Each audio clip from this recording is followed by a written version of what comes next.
बम बोला बम बोलहु कहाँ जाके माजा में बोलहु बोला बम बोलहु कहाँ जाके माजा में बोलहु भरे राह कमरिया चलत रही भरे राह कमरिया चलत रही कांवर में लमटे नजरते रही कांवर में लमटे नजरते रही कांवर में लमटे नजरते रही।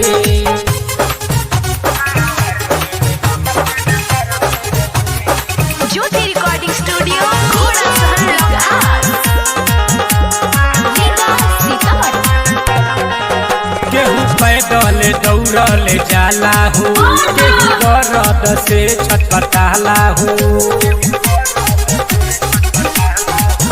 केहू पैदल दौड़ल जाला हो केहू बरद से छटपटाला हो तब सुइया पहाड़े चढ़ते रही तब सुइया पहाड़े चढ़ते रही कांवर में लमटे नजरते रही कांवर में लमटे नजरते रही। म्यूजिक बाय विकेश भोजपुरिया।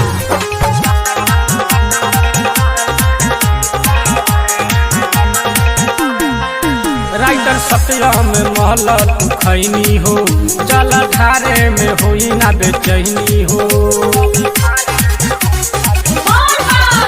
राइटर सत्यम महल खैनी हो जलधारे में होई ना बेचैनी हो सोना लाल साजन दर्शन करते रही सावरिया सुधीर दर्शन करते रही कांवर में लमटे नजरते रही कांवर में लमटे नजरते रही।